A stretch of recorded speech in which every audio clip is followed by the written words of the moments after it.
Welcome to this edition of Backstage Pass with Leah Chang. Tonight, I'm taking you inside the opening night party for Prospect Theater's off-Broadway premiere of Justin Huertas's Lizard Boy. Lizard boy, run. Lizard boy, fly. Lizard boy, do what you can to get by. I thought and thought hard, and I could have died, but I got scarred. A terrible ride.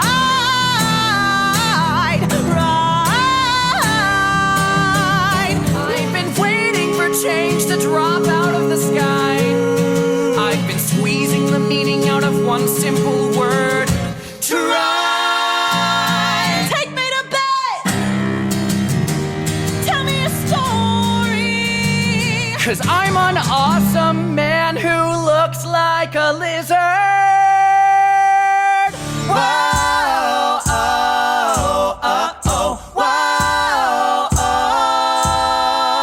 whoa, oh, oh,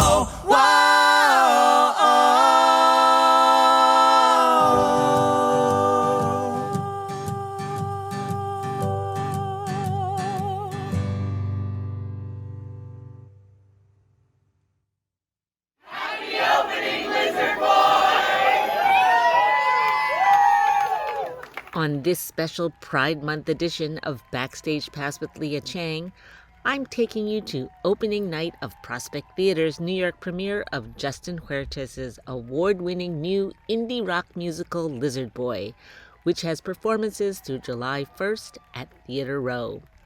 Then we'll head over to the New York Academy of Medicine for Andre de Shield's keynote speech at GMHC's HIV and Aging Conference 2023. Lizard Boy features book, music, and lyrics by Justin Huertas, direction by Brandon Ivy, and music direction by Stephen Tran.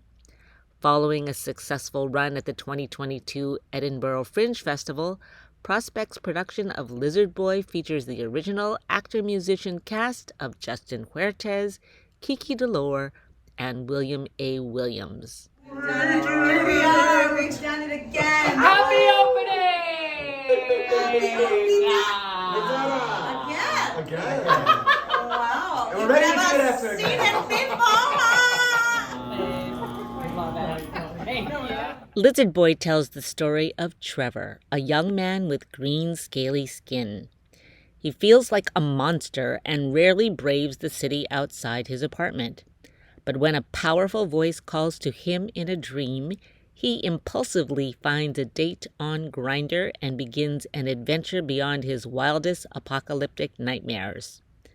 Sparks fly in this queer indie rock action romance that pulses with fierce conflict and fiercer harmonies and takes us on a heart-pounding ride of self-discovery that asks, if the world were against you, would you still save it?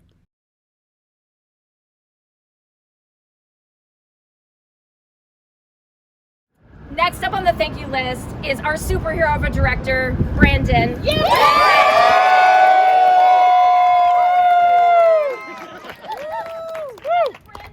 that I first learned about Lizard Boy. We had worked on Jasper and Deadland in 2014, and then Brandon invited me to a reading of this and was like, I think you're gonna love the show, and he was so right. I am forever grateful not only for the introduction to the show, but for your playful, inventive, and heartfelt direction of this project, and for your close collaboration. It's been a privilege to have you back working with Prospect, and thank you for bringing the lizards. Amazing work. And this last part, I have to go off script because I was working today on this thank you speech, and I was just trying to figure out how to say thank you to the incredible cast, band, core collaborators of this incredible creation. And I've been talking to people tonight, trying to explain to them how you managed to make this show together. Bill, Julie, Justin, Let's all stand such experience getting to know you guys over the past 6 months, really.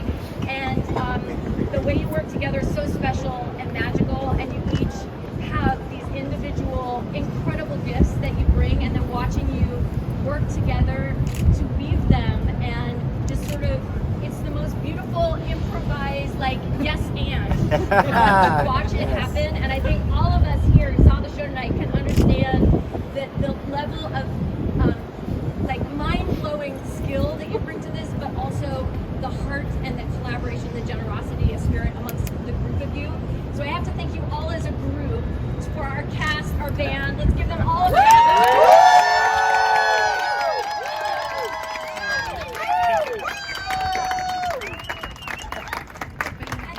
I hope you keep doing this show forever. And I want to give, of course, as we all prepare our booths to the upcoming weeks of the run of Lizard Boy. I just want to come back to Justin, who I've heard you tell your own origin story of this show so many times. And it is just inspiring, and I think and hope that you guys know how much your story is touching many, many hearts and minds.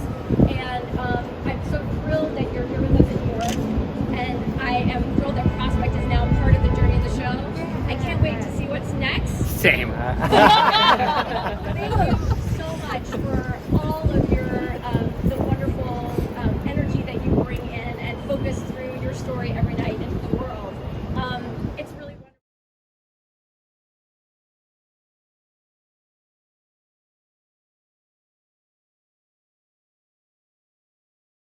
I do have the honor of presenting and introducing Under the Shields, which I've seen on Broadway at Hadestown, and it's been fabulous. GMAC has honored the Shields with the 2023 Howard Ashman Award for his advocacy and activism for people living with and affected by HIV and AIDS, as well as LGBTQ+ communities. He identifies as an Afro-queer man and a long-term HIV survivor. GMAC also congratulates the Shields on being honored by the Drama League as he received the Distinguished Achievement in Musical Theater Award in May. So with that, I'll introduce Mr. DeShields. Good afternoon, my siblings. Good afternoon! See, now we understand.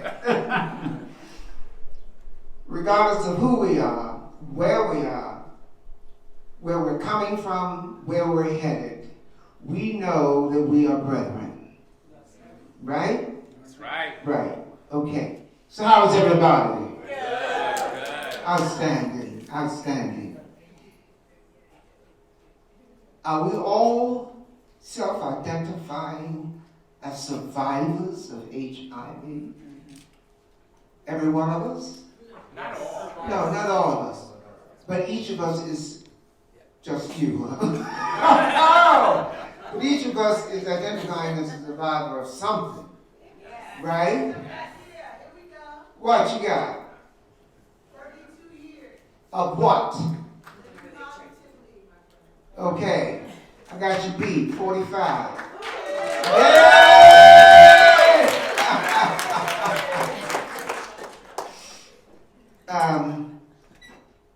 The point I'm simply trying to make is, I look out here and I see the multicultural diversity that these united plantations of America are still failing to achieve. Come on, are we here to tell the truth? Yes. Thank you. So, we have not only survived HIV, AIDS, we have survived racism. Hello? We have survived homophobia.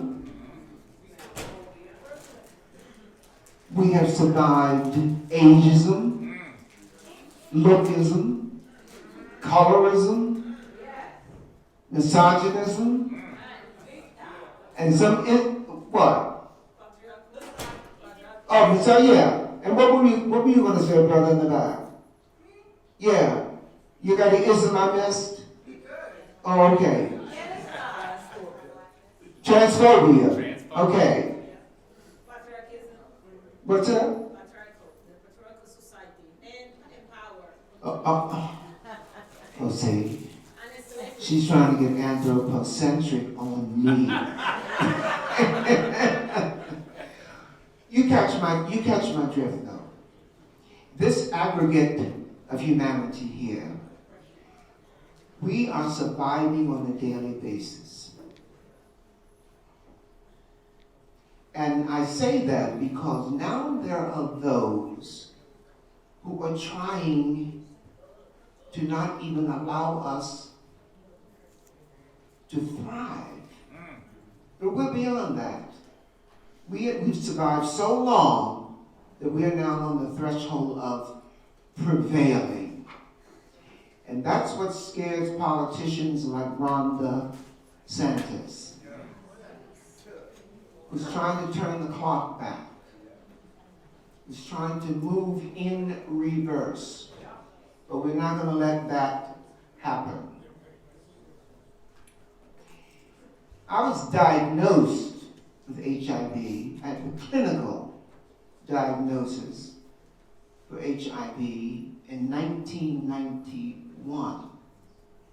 But I knew in 1980, when I was touring with Ain't Misbehavin', and I was on the West Coast, we know our bodies better than anyone, even our primary care provider. We know our bodies better than that individual. And I was preparing for a matinee. So, trying to be my beautiful self. I'm up in the mirror, right? I'm pulling the leather, I'm shaving, all that good stuff. And I start to see symmetrically around my face these tiny little nodules, so tiny I had to squint at them. And I thought, well, what's that? They weren't tender, they weren't red. I got to get to work. I went about my business. Long story short, they did begin to swell. They did become tender. They did turn red. I saw a doctor on the West Coast, 1980 now.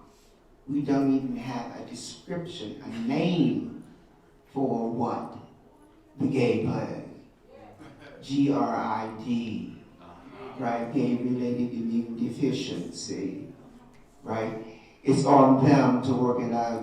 We're going to go about our business. Oh, no. No. Maybe you're not infected, but everyone is affected. I think we know that now. So I go to a doctor. After so many examinations, the doctor says, you know, I can't figure out what this is. We are going to have to take a lymph node and do a biopsy. I said, no. I'm not going to allow you to cut me if you're just guessing. So, months later, we finished the tour. Now we're taking the show to Paris. I see a doctor there. Doctor has the same approach. We don't know what it is, so we're going to have to take a lymph node and do a biopsy. No, you can't cut me. If you're just guessing, right? I come home. This is now almost a year later, and everything has subsided. So I figure I'm cool, but I now know, Andre, these are the antibodies, understanding that they have to come to attention now. They have to be good soldiers, because there's some kind of foreign invasion happening in your body. You know how you have lived your life. Multiple choice, what do you think it is? It can only be one thing, right? So then one has to make a decision. And this was the first time in my adult life that I had a conversation with death. It's not a metaphor. You know, death knocks on the door. Just a minute. Hello. Come in. Oh, I see. Well, why don't we sit down and have a cup of tea? Let's talk about this. You want me to come with you. Well, what if I'm not ready?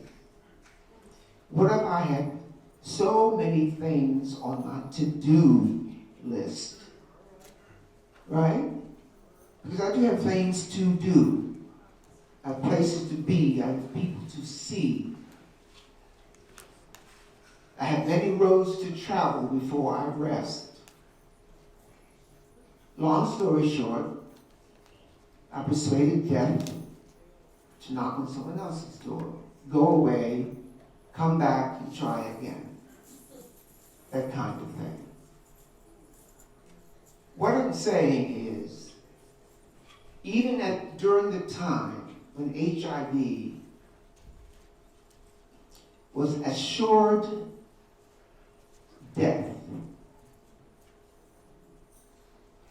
we had to make a decision that it wasn't time for us to die.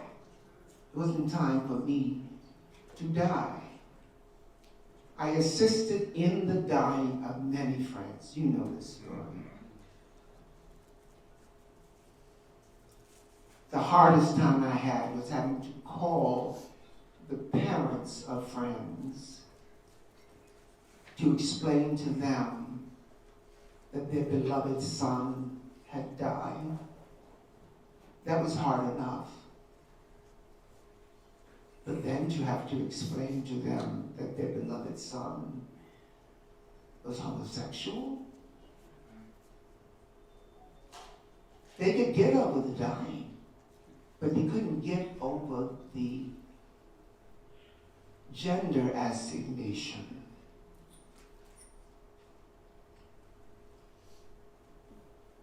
That's when I added to my list of things to do, to be of service to those people. I won't say who are still living under a rock, but who are not quite awake to what was going on then, and certainly not woke to what is going on now. My life partner of 17 years died in 1992. And during the last 4 years of his life, I became his nurse. And he, like many of our friends prior to his death, asked one soul-shattering question: why me? And I said to him, I don't know why you, but here's my promise. I am not going to die until I found out the answer to that question.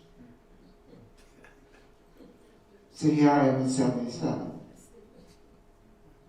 Right? Living as gorgeous as I want to be.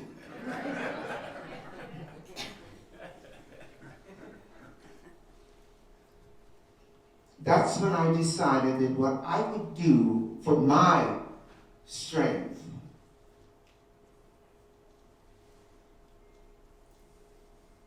is to solve what I call the Methuselah Code. Now, we all know that there's a story that the oldest person that ever lived was Methuselah, 969 years. I believe it because that's a palindrome. Right? Palindrome, everybody? Yeah. 969, 969. It's gotta be the truth. If one person can do it, I can do it.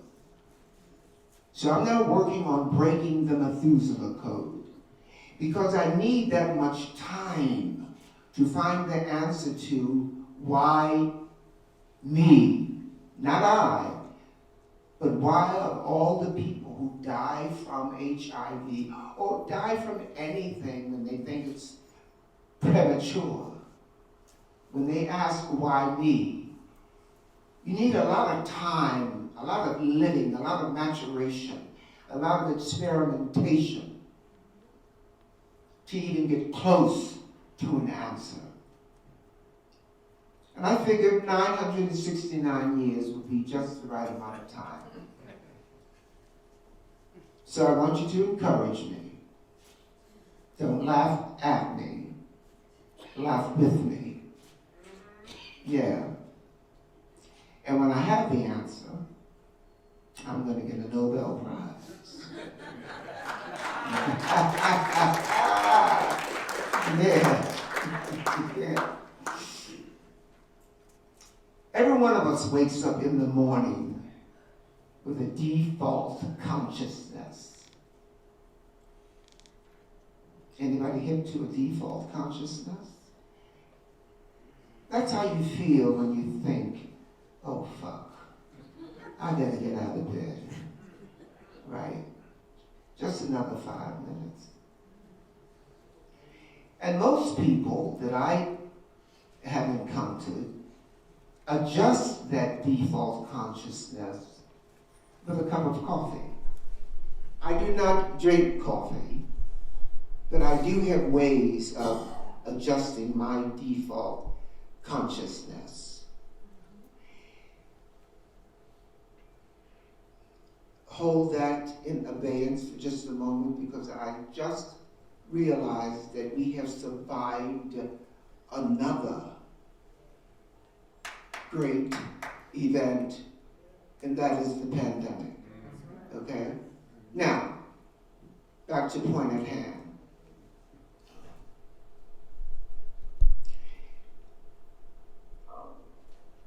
When we need to adjust that default consciousness, what we are actually doing is deciding how we're going to get through the next 24 hours of what usually is a humdrum day.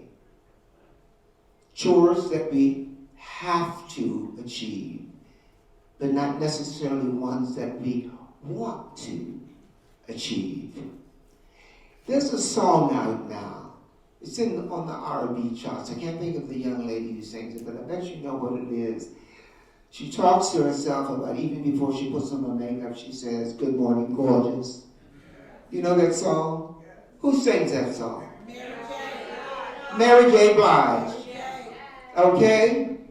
Now, I have to tell Mary J. to sit down. No, not because she isn't telling the truth, but because 35 years ago, I found this Chinese aphorism attributed to Anonymous. And what it said, and I have it, it's tattered, it has turned yellow, and it has been on different mirrors in my life all over the world. But what it says is,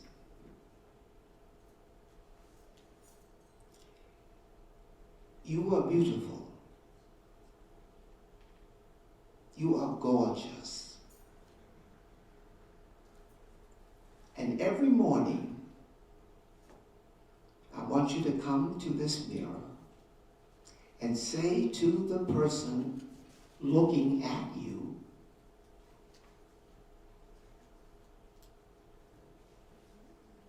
I will never forsake you. I will always cherish you. I will do with you what the spring does to the cherry tree. That's the same thing as saying good morning, gorgeous. Because the spring causes the cherry tree to blossom, to flourish. And that is how I adjust my default consciousness. And I'd like to share it with all of you. If you can use that, don't think of it as silly. When you missing your slippers, you're blind, and you finally get them on and you shuffle to the bathroom. Just look. Look at that sad person in the mirror. Say, hey, gorgeous, I will always cherish you. I will never forsake you. I will do with you what the spring does to the cherry tree. And then you're ready. You're ready for whatever it is that encounters you when you close that door. On May 19th, I was fortunate enough to receive from the Drama League the award for Distinguished Achievement in Musical Theater. There was a time, thank you very much. Thank you very much. I'm not asking for applause. I'm just trying to share with you evidence that when you make this contract with life, that you're going to live for 969 years, when you make this contract with life, that I am gorgeous, that I am worthy, that I am enough. When you make this contract with life, I'm going to be around to do the things not only that I must do, but the things that I want to do. It can't be done jokingly. You have to be serious. Because when death does come to visit you, death has no gender, people.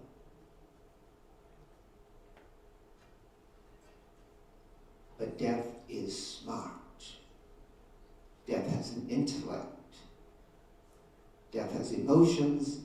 Death has a heart. Death has a spine. Death has a reason and a rationale. You have to be able to match death for every move it makes. Otherwise, you're gone before your time. I don't believe in that. No one is gone before that individual's time.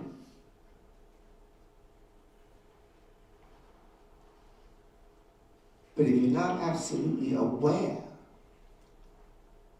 if you haven't moved, if you haven't adjusted that default consciousness seriously enough, you can be taken like that. And we don't want any of us to be taken like that. So I'll take the final 2 minutes and ask you to make this covenant with me.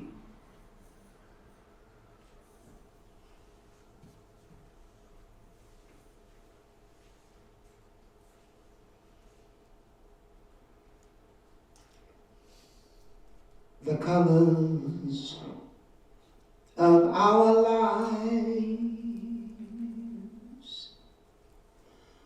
are bountiful and bold. The purple glow of indigo, the gleam of green and gold.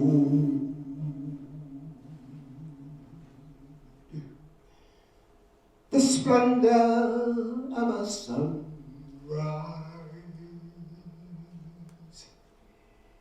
the dazzle of a flame,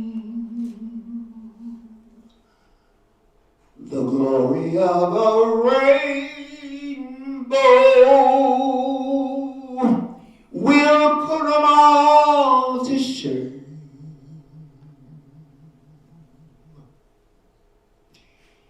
No quiet browns and grays,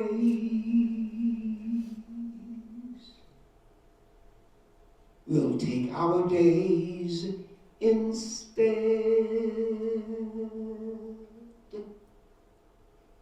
and fill them till they overflow with rose and cherry red.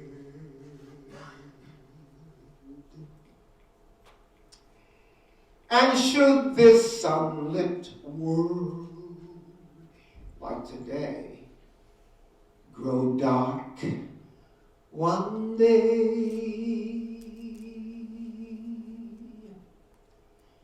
the colors of our lives will leave a shining light to show the way.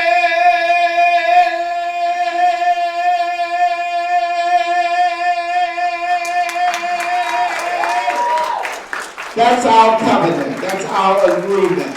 That's what we're going to do.